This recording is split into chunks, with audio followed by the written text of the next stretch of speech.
Good morning. It is Gavin Dawson here on 105.3thefan.com. Time for another daily debriefing. Coming up in today's debriefing, we'll talk about the NFC East favorite here as we approach the NFL draft. Is it the Cowboys?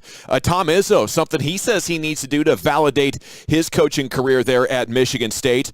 We have the conclusion of the Alliance of American Football and some takeaways from there. Not too flattering for a DFW guy, if you ask me.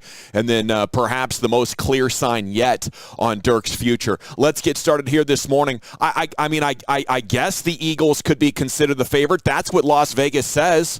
But it's a pretty big margin. The over-under on the Cowboys for win total, 8.5. The over-under on the Eagles, 9.5. In the business of probabilities, a full victory says something pretty compelling about how much better Vegas believes Philly is positioned to win the NFC East and be a contender than the Dallas Cowboys. And, frankly, I just don't see it. Carson Wentz had a fantastic second year, and then he got hurt, and then Nick Foles came in and did just as good. Then last year, Carson Wentz was quite disappointing until he got hurt again, and along comes Nick Foles, and boom, bam, there they are in the playoffs again, and they won a playoff game. So you can't count me amongst the big Carson Wentz believers. I think he's talented. I think he can produce. Is he a winner? Is he clutch? Is he durable? All of those are very, very realistic questions for the guy that, some people thought was in the midst of a very quick ascension to MVP status before he tore up his knee in the midst of his second year. For me, that's just way too many question marks. An Eagles team that is churning over roster pieces much more consistently than the Cowboys and have not been the same since quarterback coach John DeFilippo left. Doug Peterson, the head coach, got a ton of credit for how things went in 2017. Was it the offensive coordinator who left and the quarterback coach DeFilippo who left that was helping him see into the future? And, it's just a lot of factors. Look, things change so quickly in the NFL in one season, let alone two. I think the Cowboys are better positioned to win this division than the Eagles, and I don't think I'm being a homer. Let me know at GBagNation on Twitter, at Gavin Dawson on Twitter. You don't have to be a homer to think the Cowboys have a better chance to win this division than the Eagles. And hey, Vegas, you know what? If you wanted to be accurate, just make it even. I could deal with co-favorites. I get that. Philly with Foles, albeit, they looked great last year in the final 6 games of the season, then into the playoffs as well. They darn near shook up the world again. So that's how we're going to get started. I try to do some Cowboys with you as much as possible here in the daily debriefing whenever it's topical and relevant, which is most days, as you know very well. G-Bag Nation, 10 to 3 weekdays here on The Fan. How about Tom Izzo? He's right.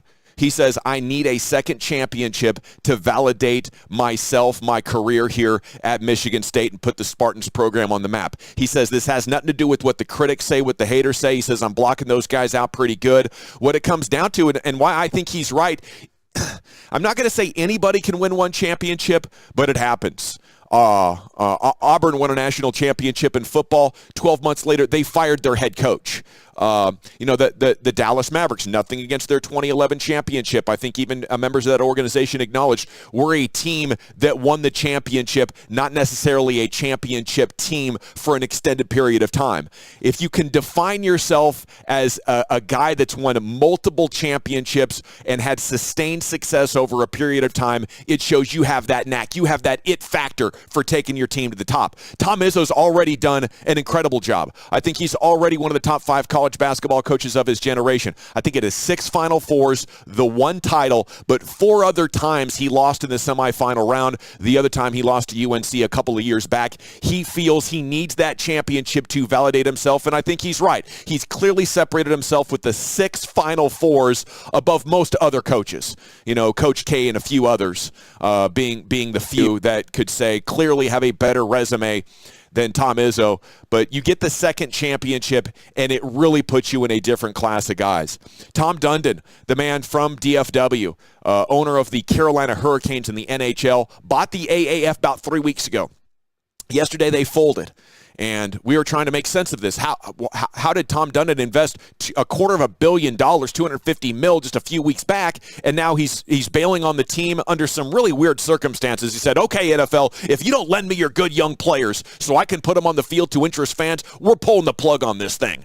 And the NFL and the NFLPA was like, okay, that's not even a for our rules. We would have to reevaluate and redraw up the CBA, and there's just so much stuff going on here, Tom. I don't quite know what you're doing.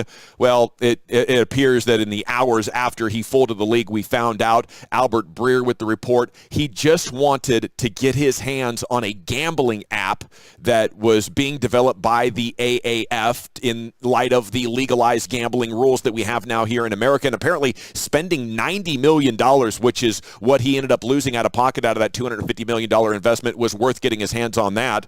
So, I guess that's fine. He's an investor. That league probably wasn't set up for long-term sustainability. The one issue I do have, I saw Robert Klemko reporting that all of the players in this league were left to their own resources to find a plane ride home. And I did the math. If you have 8 teams, 50 players on each team, it's about $250,000. It's nothing to sneeze at. But he threw $250 million for the option for a gambling app. And again, it's his own money. But this is 1/270th of that cost for that. A little bit of cash. And if you heard him on the Ben and Skin show a couple of weeks ago, he's got plenty of it. A little bit of cash could have gone a long way to, I think, protecting the PR of it and his reputation. But as we all know, those billionaires, they don't care about us little people. What the hell am I talking about? Let's move on here in the daily debriefing. And Dirk, I believe this is it. I believe we're looking at 3 home games. Apparently his dad, does it pronounce Jorg? I don't know, Jorg. He was at the game Monday night. They beat Philadelphia. Steve Nash was there. Mark Cuban said yesterday, you're going to want to get to game 81 if you can, the Mavs home finale, because it's going to be special, whether Dirk wants it or not. Dirk, we salute you here in the Daily Debriefing and the G-Bag Nation 10 to 3 weekdays on the Fan. Whatever you want to do is fine. I think he's still got enough in the tank that he could be a solid end-of-the-rotation player on a playoff team next year. 8 points, about 4.5 rebounds since we got past the All-Star break. Whatever you want to do is fine, though, Diggler. You make the call. We'll be there to pull for you, cheer you on, maybe throw you a parade if you want. Thanks for checking out a daily debriefing here at 1053thefan.com. Go ahead and peruse all the other content. Maybe hit the stream button. We'll be on before too long at 1053thefan.com.